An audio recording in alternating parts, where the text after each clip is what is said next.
Hello everyone, thank you for joining today's All-Payer Combination Option Overview webinar. The purpose of the webinar is to provide an overview of the All-Payer Combination Option, which is a combination of advanced alternative payment models and other advanced alternative payment models. Now I will turn it over to Adam Richards, Health Insurance Specialist in the Center for Clinical Standards and Quality at CMS. Please go ahead. All right, well thank you and good afternoon everyone. Thank you for joining us today for our discussion on the all-payer combination option under the Advanced Alternative Payment Model track of the Quality Payment Program.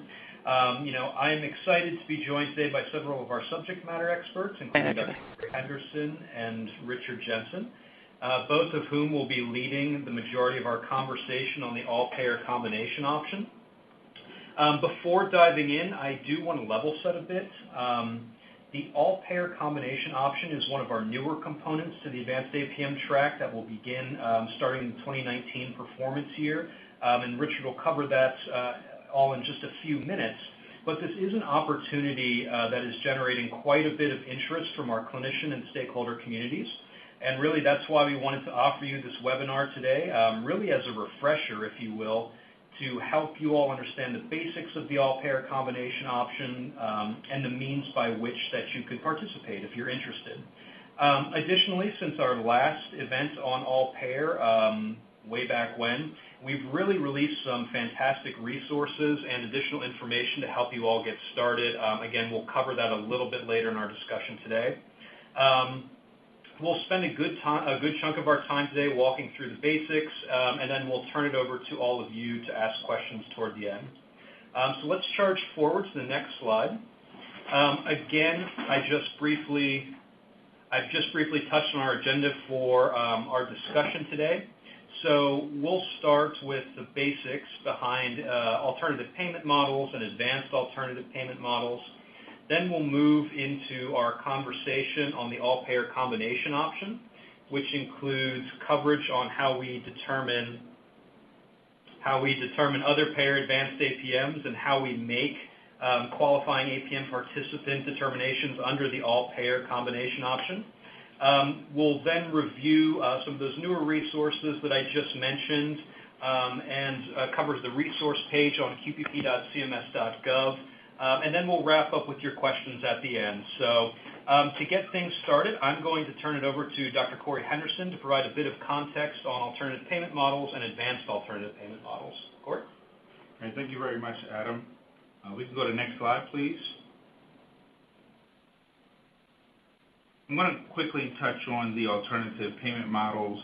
Give a definition here. Alternative payment models are new approaches to paying for medical care through Medicare that incentivizes quality and value.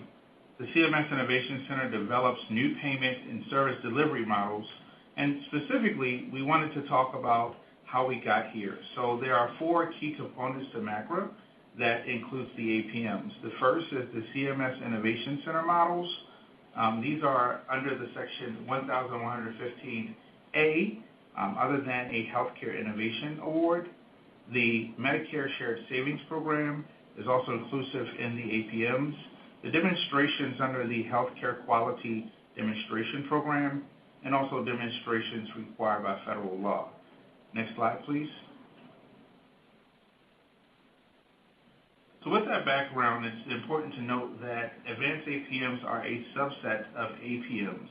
So we say that because APMs under an overview is a payment approach that provides added incentives to clinicians to provide high quality and cost-efficient care. They can apply to a specific condition, a care episode, or a specific population. They also may offer significant opportunities for eligible clinicians who are not ready to participate in advanced APMs.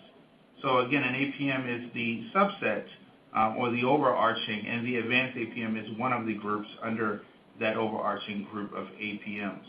Next slide, please. So just a quick overview of advanced APMs, if we go to the next slide. So advanced APMs is our highest level of program participation under the APM category. Clinicians and practices, they receive greater rewards for taking on some risk related to patient outcomes. As this graphic shows, not only do you receive advanced APM specific rewards, but you also are eligible to receive a 5% APM incentive bonus. That is an extra incentive for sufficient degree of participation in an advanced APM under the Quality Payment Program. Next slide, please.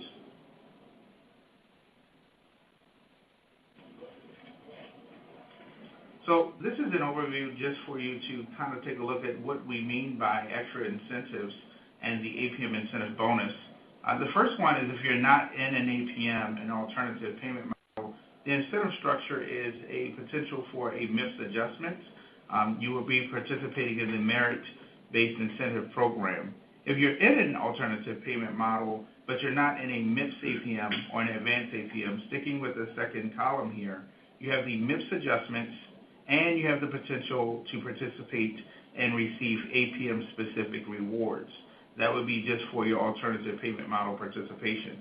In the MIPS APM structure, you also have the alternative payment model scoring standard, which gives you some additional scoring points and opportunity to get a higher score so that you can have a better opportunity to receive a higher MIPS payment adjustment. And you also receive the APM-specific reward. Under the advanced APM, if you reach the highest level of sufficient participation, there is no MIPS adjustment because you are eligible to receive the 5% lump sum bonus under the qualifying APM participant designation, and you also receive the APM-specific rewards. That designation will be described more by Richard Jensen. Next slide, please. So here's a list of the advanced APMs, a current list of our advanced APMs, and several of them may have an asterisk beside them because they will not begin until the performance year of 2019. So just taking a mental note of this, you can find a lot of this information we will share with you under the qpp.cms.gov page, APMs, and look at the APM overview.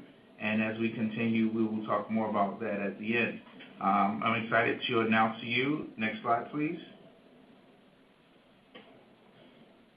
the all-payer combination option and other payer advanced APMs, and this discussion will be with Richard Jensen. Thank you, Corey. Next slide, please. So under the all-payer combination option, the statute established two pathways to allow eligible clinicians to become QPs. The first was the Medicare option, which most of you are familiar with, where eligible clinicians achieve QP status exclusively based on their participation in the advanced APMs that Corey was describing.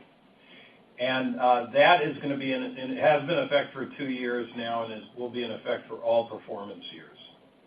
The second pathway is the all-payer combination option, which begins in performance year 2019.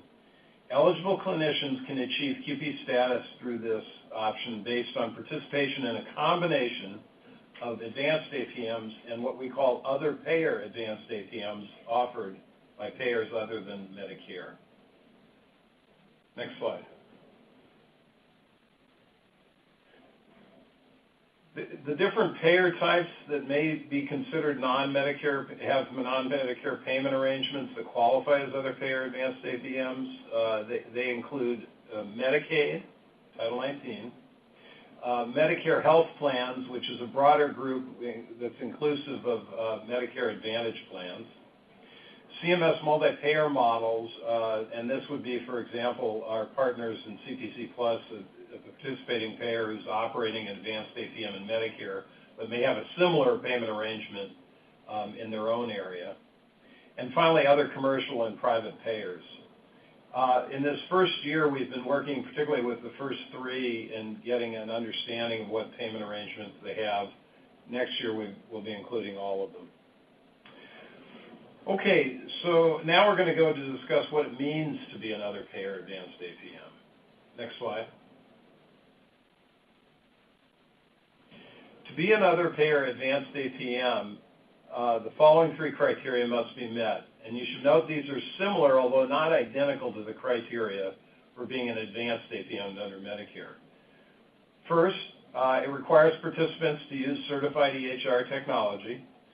Second, it provides payment for covered professional services based on quality measures comparable to those used in MIPS quality performance category. And third, and this is an either-or condition, is either a Medicaid medical home model that meets the criteria that is comparable to a medical home model expanded under CMS Innovation Center Authority, or it requires the participants to bear a more than nominal amount of financial risk. Now, I should point out this third criteria. To date, the agency has not expanded the medical home model in any way, and so that is not applicable at this point in time, and we will get into that. But what it means is that any clinician or that's seeking to be an other payer participation in other payer advanced APM, the arrangement will require nominal amount of risk. Next slide.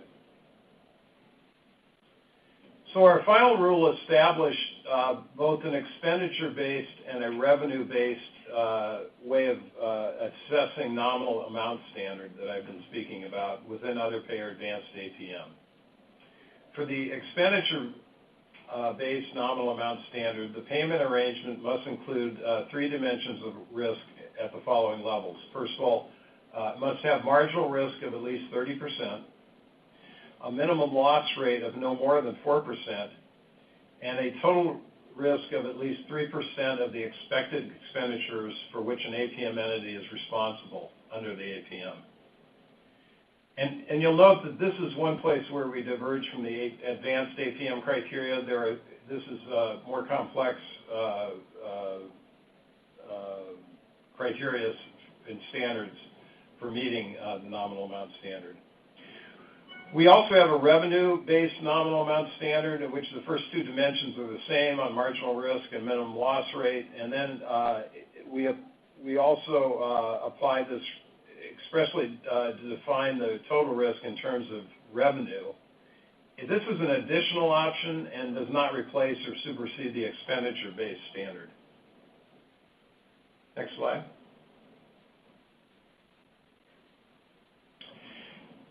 Just a reminder that we did define Medicaid medical home models in the regulation. This term was in the statute but undefined, and it pops up in several places, and it turns out it was instrumental in being a part of the other payer advanced APMs. And our definition is almost identical to the medical home model we have in our reg under advanced APMs. It starts with a payment arrangement where participants that have been focused on primary care. It also requires empanelment of patients to primary clinicians, and this is the patient-clinician link. And then there are 7 options that the model must include, at least 4 of these must be included in order for the model to be a Medicaid medical home model. So it offers some flexibility. We designed this so that it looks something like CPC Plus, in terms of the criteria, and that's a good reference point for you to use. And the Medicaid medical home model will definitely play a part in the financial risk criteria we discuss in a moment. I should point out also that this definition of Medicaid medical home model only applies to the quality payment program. It does not apply to any other aspect of either Medicare or Medicaid. Next slide.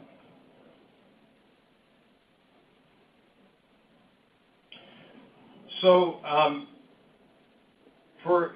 to be another payer advanced APM, a Medicaid medical home model must require that the total annual revenue that the APM entity potentially owes or forgoes must be at least 3% in performance period 2019, 3% of average estimated total revenue in 2019, 4% in 2020, and 5% in 2021 and later. Next slide.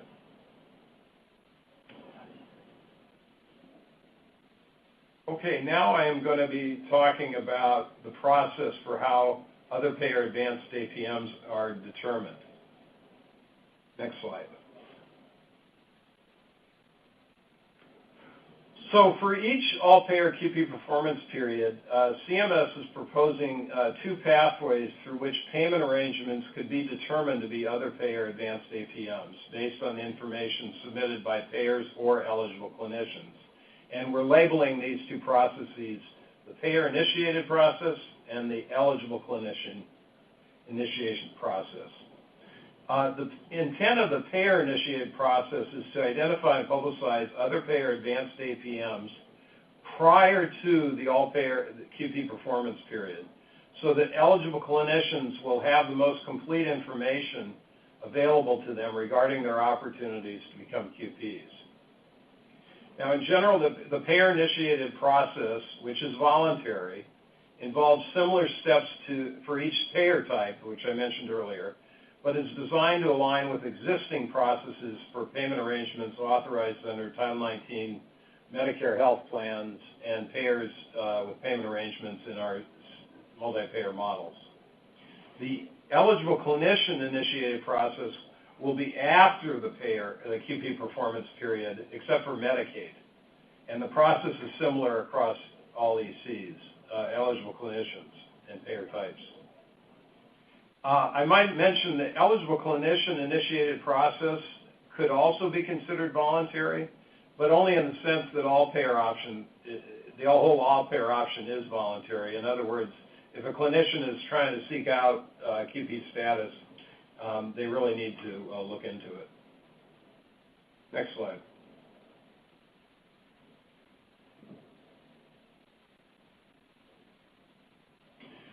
So a little more on the payer-initiated process. Payers are able to request or review multiple other payer arrangements through the payer-initiated process. They can submit more than one. And CMS would make separate determinations on every submission. Payers are also able to submit other payment arrangements with different tracks within a particular model and can request information on each track. Again, note that the Medicare health plans is a broad group of payment arrangements, including Medicare Advantage, Medicare, Medicaid plans, cost plans, etc. The main difference, as I mentioned before, between payer-initiated process and eligible clinician-initiated process is that this process happens before the QP performance period, and the clinician-initiated process will happen after the QP performance year, except for Medicaid. So next we'll discuss the eligible clinician process. Next slide, please. Like the payer-initiated process, other payer advanced APM determination, APM entities and eligible clinicians would have an opportunity to request determinations of whether other payer arrangements they participate in are in fact other payer advanced APMs. This will only be necessary for payment arrangements that were not yet determined to be other payer advanced APMs through the payer-initiated process. In other words, if a clinician sees a payer arrangement they're already in the payer-initiated process list that we post, they don't need to go through this process of turning in information for us. In general, the eligible clinician process would involve similar steps for each payer type, but would be designed to align with existing processes for payment arrangements. Next slide.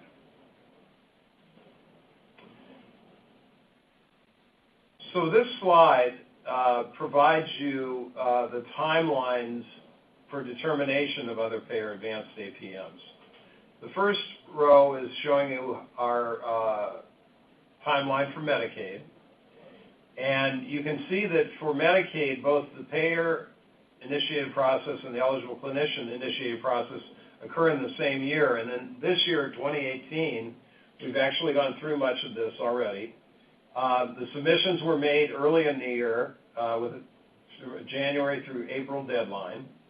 And then the EC submission process, the forms were made later in the year, and they are available online now at our website. And the deadline for EC submissions on Medicaid is November 1st. And I'll talk a little bit more detail about that in a minute. So prior to the start of each relevant all-payer performance period, we intend to post the other payer advanced APMs that we determined through the payer-initiated process are under Title 19, we've determined are in fact other payer advanced APMs. And then based on the eligible clinicians submitting additional information on Medicaid payments arrangements this fall, we'll revise that list and post it as final in December. Now, the second row here, we tell you how we handled CMS multi-payer partner models. That is our commercial payers and how they submit things. And you can see here, it's a similar process in that we ask them to submit information between January and June 2018. We have been analyzing that, and we will this month. It's not posted yet, but this month we will post a list of other payer advanced APMs that our multi-payer partners submitted to us. And again, we have this up early so that eligible clinicians can look at it and know what payment arrangements are available before they go into the QP performance period in January.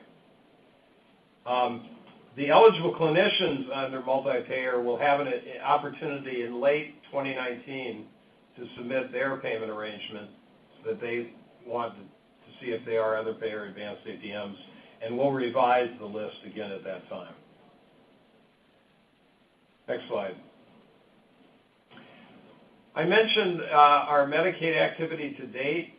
We just wanted to let you know, and we have here, that we do have a list posted of Medicaid other payer advanced APMs determined this year for the 2019 QP performance period. And there's this is posted on our QPP website. We have the link here on the slide. In addition, I mentioned that eligible clinicians who want to submit Medicaid payment arrangements can do so between now and November 1st. And again, we have a link here to go and find the submission form that they can use. Again, it's submitting information on payment arrangements that clinicians believe, in fact, meet our other payer advanced APMs, but for one reason or another, we're not on our list that we've posted already. And as I said, we will take that information and analyze it and revise the list based on the outcome of that analysis by December of 2018. Next slide.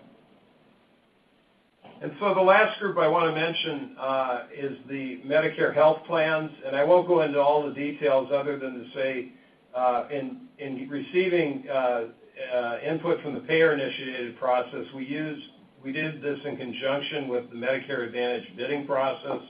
We used the HPMS system, and forms were submitted to us by the June deadline. And similarly, we are just now completing our analysis of that, and we will be posting all of the Medicare Advantage related and Medicare health plan related other payer advanced APM determinations we have made a little later this month.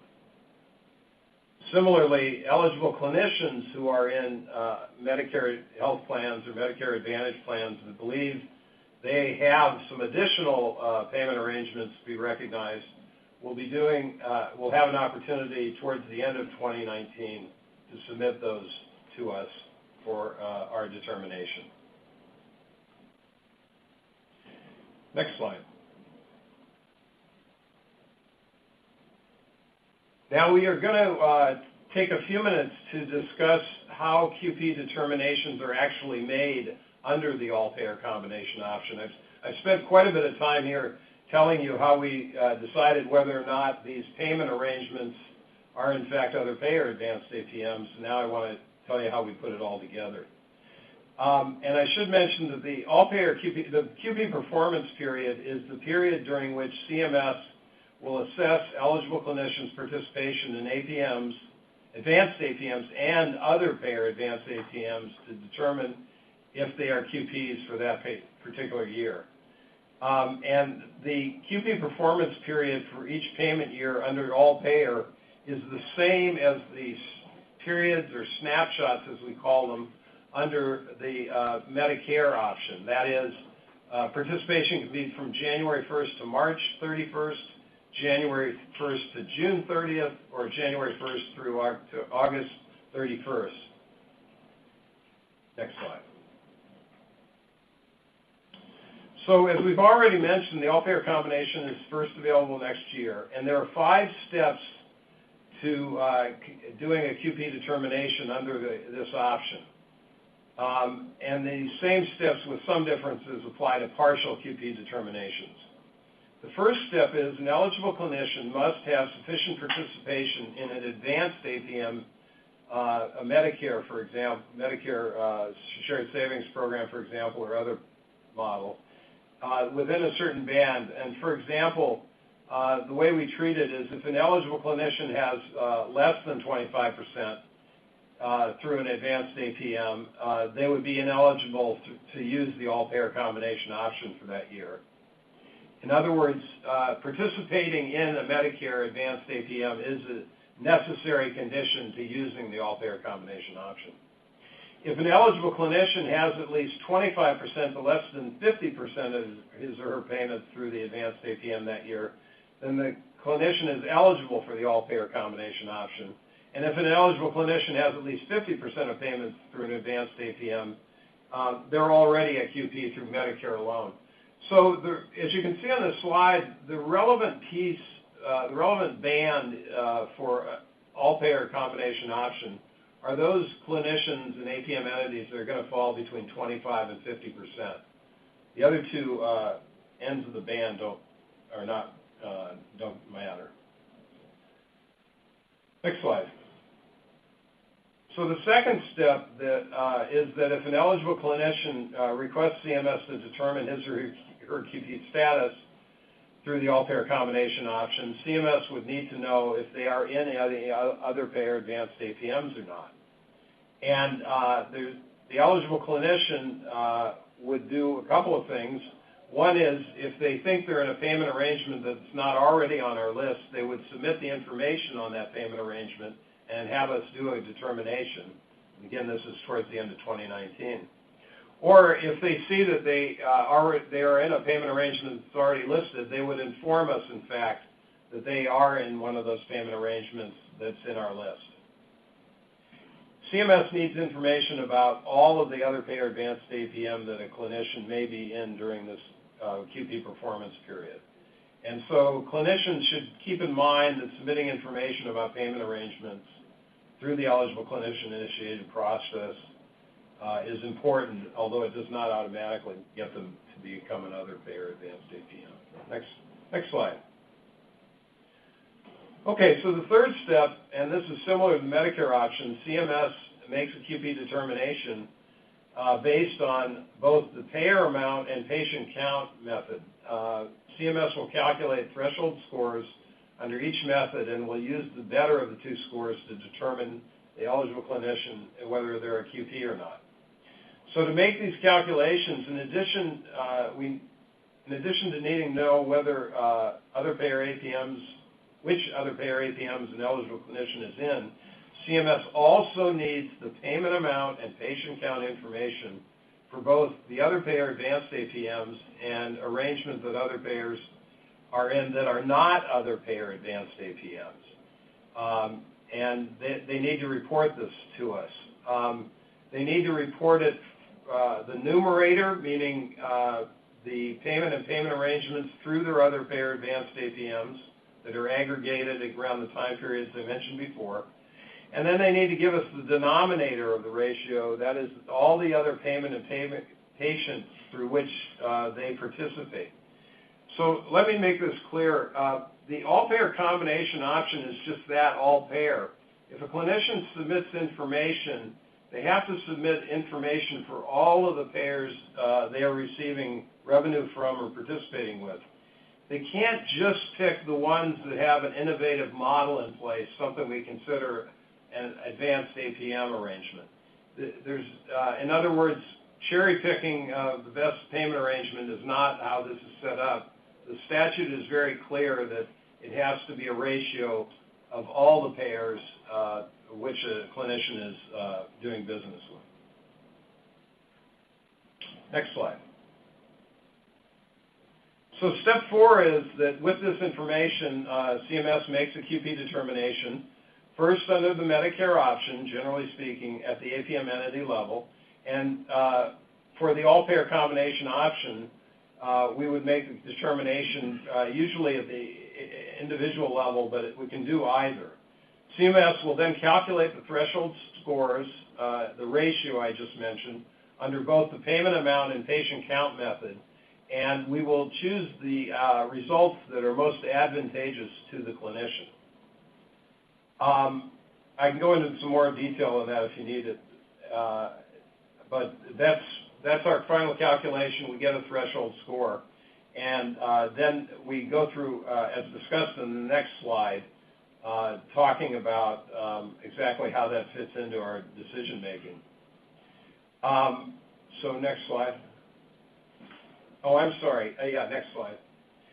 Now, I've been alluding to an exception for Medicaid, and this is something that's explicit in the statute and doesn't apply to other payers. Basically, the law says that if a Medicaid, a particular state Medicaid agency does not have any other payer advanced APM in place, then Medicaid payments may be excluded from the calculation I was just describing. In other words, there's no Medicaid payments or patients in the numerator or the denominator. On the other hand, if a Medicaid payment arrangement is in place in a state, whether the clinician participates in it or not, Medicaid payments must be included in the calculation, in particular in the denominator. We also laid out in our rule that we would apply this on a sub-state level, at a regional level, as we know that some Medicaid models are applied regionally within a state, and then depending on where the clinician did the plurality of their business, we would decide whether or not they needed to include Medicaid payments in or out of their arrangement.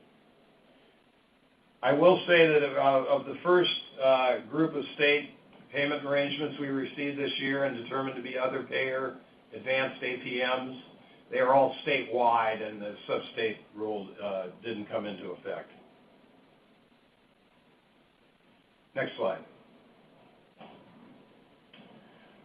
So step 5, after we've done the calculation, this is really our determination process or decision tree, if you will. We notify eligible clinicians of their QP status. The first thing is that we see if they had met the 50% threshold just under Medicare, and if so, we declare them a QP. If they had a lower score under the Medicare threshold, but was still above 25%, as I said, that's where the all-payer combination option comes into account. And if they were exceeding 50% through the all-payer combination option, that threshold score, again, we would declare them to be a QP. And then there are different levels that fall out here depending on how their scores come out, either through the Medicare threshold score or the all-payer threshold score, which may result in them becoming a partial QP or dropping back into the Medicaid eligible pool. And again, these are dependent on which particular snapshots the clinician or APM entity chose to use as their time period. So I know that's a lot to digest. Of course, that's why we're having another webinar, because you've probably, for those who've been around, you've seen this before, but it's becoming a more salient issue as we're actually in operation now and moving towards 2019. I am going to hand it back over to Corey now to continue in letting you know some of our resources. Yeah, thank you guys for participating in this call today. I hope it's very informative. We're trying to answer as many questions as we can through the chat box. If we go to the next slide, please.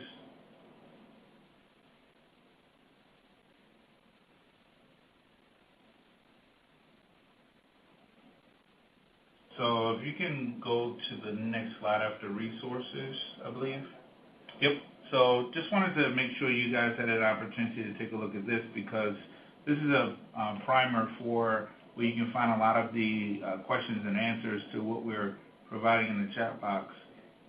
There's a lot of information out there around the alternative payment models, many of the fact sheets, If you take a look at this page here, though, there's a tab for each year. We're talking about performance year 2019. So when you go to the APM Overviews, make sure you scroll to the middle of the page and you click on performance year 2019. And if you go to the next slide, please.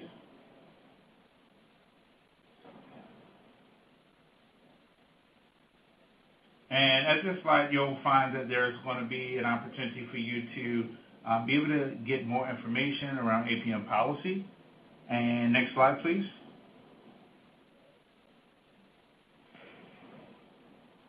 Slide 34.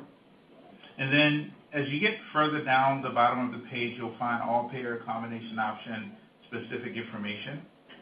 Next slide, please. Slide 35. And on slide 35, you'll also find that we have taken a screenshot that there are eligible clinician-initiated submission forms and links to the document for you to be able to download. Next slide, please.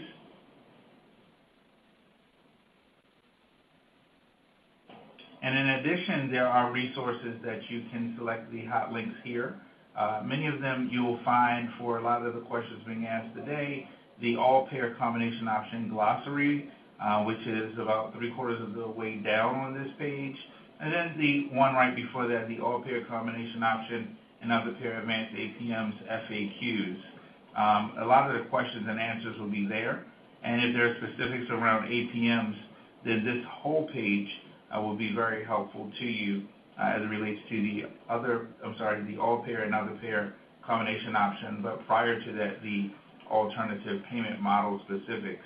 Having that background is very helpful as it relates to combining and getting to a place where you can look into meeting QP status.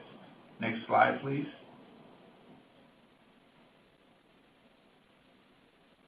So with that stated, I'm going to hand this back over to Adam Richards as he will talk to you about help and support resources.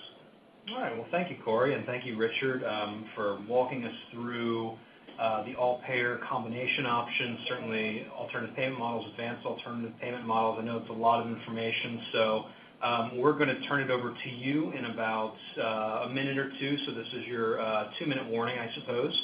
So if we move on to the next slide, just to quickly run through some of the technical assistance, really the support that we have available to you all. And this is really for those of you clinicians, practices out there that are beginning to think about the transition toward an alternative payment model and certainly an advanced alternative payment model. I think you've learned a lot today about the all-payer combination option and the benefits this option has for participating in advanced APMs. So there is plenty of support out there to help you along the way and through the process. Whether it's just general questions about the all-payer combination option or advanced APMs, these groups can certainly help answer those questions. But also, again, for those of you who are interested in beginning that practice transformation and beginning to move into an APM, I do recommend the Transforming Clinical Practice Initiative. They have practice transformation networks available. Not only can they help you with that transition over to an APM, but they can certainly help you in the MIPS component 2 of the quality payment program if you are a MIPS eligible clinician. I will say, as Corey alluded to earlier, qpp.cms.gov, our quality payment program website, is a great starting point for all information on the quality payment program. And then, of course, we also have our service center available to answer your questions, so highly recommend all of these resources. I'll also quickly plug our quality payment program listserv. A lot of the information that we communicate from both tracks of the program goes out through that listserv, so it is available just by going to our main page on qpp.cms.gov, scrolling to the bottom, and entering your email address. So if we move on to the next slide, and I'll get through this in about 30 seconds, and then we'll take your questions. This is an opportunity that we wanted to present, and we've been presenting to a number of our participants on webinars. We are looking for some volunteers, we call them user testers, who are interested in continuing to help us improve the quality payment program website and experience. So if you are interested in providing your feedback on all aspects of qpp.cms.gov, and you can see the list of things we're looking for there, please reach out to our QPP user research lead. The link is on the slide, so when we do post the slides, you'll be able to go right in and email our lead if you're interested. Okay, so that was a lot to cover. We're going to jump into our Q&A session. So I'm going to jump ahead a few slides just to present that information to you all. At this time, I'm going to ask our moderator just to go through the information on how you can get into the phone queue. We are now going to start the Q&A portion of the webinar. You can ask a question via chat or phone. To ask a question via the phone, dial 1-866-452-7887. Again, the number is 1-866-452-7887. If prompted, please provide ID number 5887044. Again, if prompted, provide conference ID 5887044. Once you join the conference, please press star 1 on your telephone keypad to join the Q&A. Again, that is star 1 on your telephone keypad.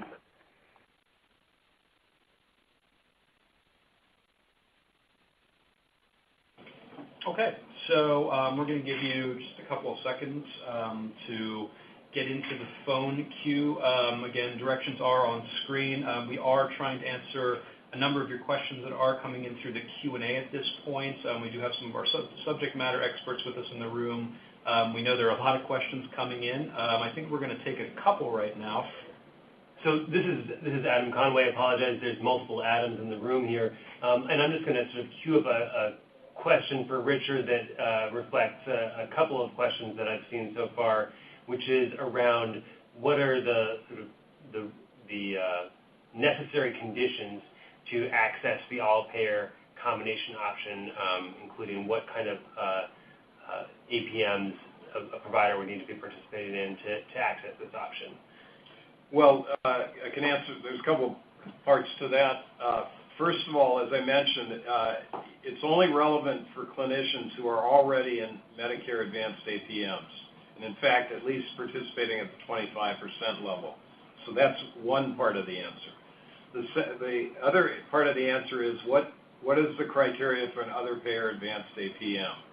The criteria, which as I said are very similar to the criteria for advanced APM, are that they must require cert from their participants, that they're using cert, that the payment is tied to quality measures, that particularly MIPS comparable quality measures, and third, that certain financial risk is taken on and that our nominal risk standards are met. A shorthand for that is to simply say that downside risk has to be present and something that the clinicians are taking on. Specifically, I walked through the three components of that: marginal risk, minimum loss ratio and the total risk levels, and I can go through that again if necessary. But the way to think about it is you have to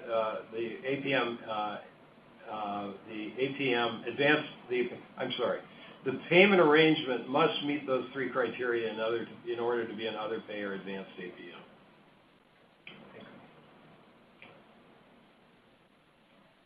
Okay, thank you, Richard. Let's go over to our phone line at this time. Do we have anyone on the call? There are no questions in queue at this time. If you would like to ask a question, please press star, then the number 1 on your telephone keypad. Again, that's star, then the number 1.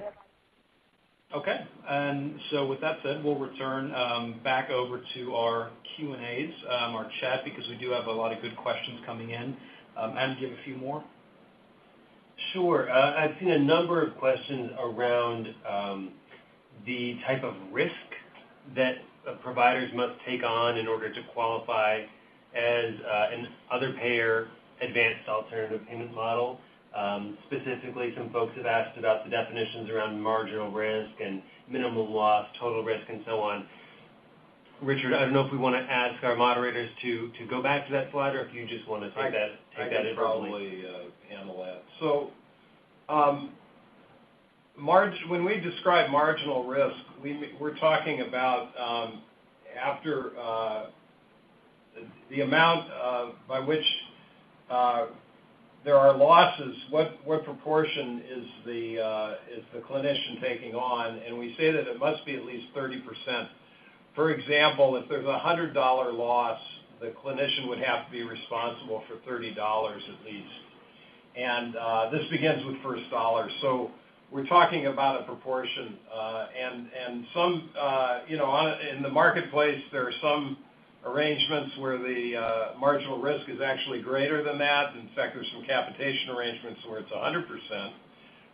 And there are also, we see examples out in the marketplace where there are levels below 30% that are being used. And in our rule, we have set the level of marginal risk must be set at 30% in order to be considered meeting our standard. The other piece is minimum loss rate. You can think of a minimum loss rate as that measure around zero total risk outward, where a payment arrangement would allow a certain amount of losses, minimal losses, that are not the responsibility of the clinician. And often, I think in payment arrangements, this is set at, if it exists at all, it's set at about 2%. You can kind of think of this as it's viewed as the noise that's going on in the marketplace in the payment arrangement, that for very low levels of losses, you don't hold the clinician accountable.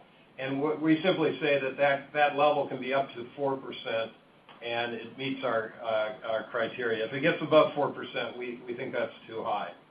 And finally, with regard to total risk, we are saying that if the payment arrangement is based on a benchmark or a targeted price, we say that 3% of expected expenditures should be the minimum threshold.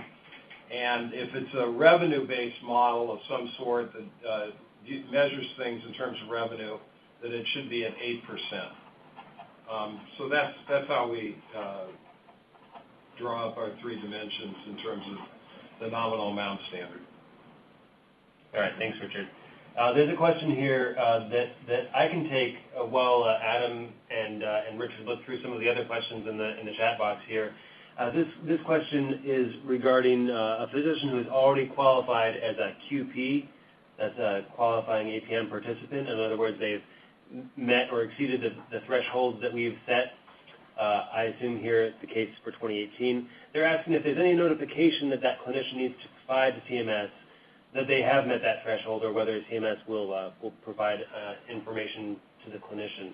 And we are providing that notification through an NPI lookup on qpp.gov, qpp.cms.gov, where you can type in your NPI. It will then provide a number of details to you about what your QP status is and what model and organization you've achieved that status through, if applicable. Perfect. All right, thank you, Adam. We did see a couple of questions come in, and this is really nice to see. Folks are thinking about, where can they get additional information on, what alternative payment models are active in their region, who's enrolling, so on and so forth. So I'm going to turn it over to Corey to answer that question. Yeah, so for some, I've already provided. If you go to innovation.cms.gov, and on that page we have an option there about halfway down on the page where we give you a question. And that question says, where innovation is happening, and you can select the state. Under that is our innovation models. But right above that, where innovation is happening, if you just hit go there, you don't have to select the state. It'll take you to a mapping option that allows for you to see what's going on nationally, regionally, and you can narrow that down. And then it also allows for you to look at other data and reports. At the very bottom of that same page, innovation.cms.gov, we have a data and reports option that allows you to look at some research, some data sets, and you can find specific areas where you can find innovation taking place in your region or area. And that's by either region or model name if you're looking for something in particular. But please come to the innovation.cms.gov page for additional information around any of the models, and we'll be happy to always share with you recent milestones and updates as you'll find. Perfect. Thank you, Corey. Okay, we're going to go rapid fire here. So we did get a question coming in through the chat. It is, how will advanced APMs submit the all-payer data at the APM entity level? Is that via the Quality Payment Program portal? Just some additional information. We are a Track 3 ACO who's a QP this year, but the percent goes up next year, so the all-payer option is attractive. Richard, where would folks go to submit their all-payer data? Sure. Well, first of all, we already, this is probably a terminology issue. You're asking about advanced APM data, and we already have that. That's the Medicare. But I think you're referring to data from the other payer advanced APM. In other words, your participation, whether it's dollars or patients. How do you submit that data? It'll be late 2019, and you'll submit it through the QPP portal. And you'll go to the portal, and we will have a tool. It'll actually be one of our Salesforce tools set up at that point. And there'll be Corey can help me here, but basically a place at the site that you tap, and it'll allow you to go in and fill out a form, and you would submit your data through that form. That's correct. And it'll be pretty straightforward. It'll say, give us the numerator and denominator for each of your payers, not just the ones that have other payer advanced APM arrangements, but each of them, so that we have all the payers in our ratio. And as I also mentioned before, we would like to get both payment information and patient participation so that we can do the calculations two ways, and we'll give you the benefit of the doubt on that in terms of what's most advantageous to you. But yes, it's through the QPP portal that you go to submit that information. Okay, perfect. We don't have anyone in queue for the phone line, so I know we're getting close to the top of the hour. Maybe we'll take one last question here just to clarify, because I've seen this a few times as well. And this came in from one of our primary care groups. So clinicians must already be participating in an advanced APM with Medicare in order to qualify as an advanced APM using other payer options. I think that's all to qualify for the all-payer. Yes. In order to become a QP using the other payer the all-payer combination option, or in other words, in addition to the participation in Medicare advanced APMs using participation in other payer advanced APMs, there has to be that. As I say, it's a necessary condition that you're participating in advanced APMs, and in fact, it's specified in the law, and the threshold is the minimum threshold is specified in the law of 25% that you must be participating in a Medicare advanced APM. And that goes into out years, even as the overall threshold goes up. Okay, perfect. Thank you so much. Well, I know we're getting close to the top of the hour, so I do want to thank our subject matter experts for being here with us today to walk us through the all-payer combination option. Again, folks, if you do need resources, visit qpp.cms.gov. There's a lot of great information under our Alternative Payment Model tab to really help you get started. Of course, we do have the free technical assistance. Our service center is here to help if you have any additional questions.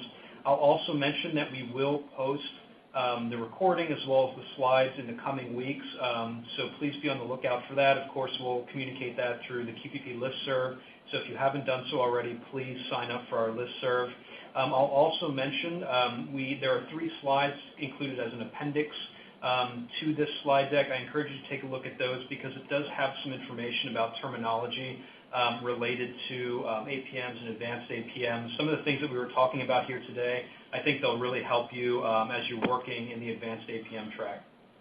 So again, we want to thank everyone for being here today, and we'll talk to you again soon. Thank you. This concludes today's conference. You may now disconnect.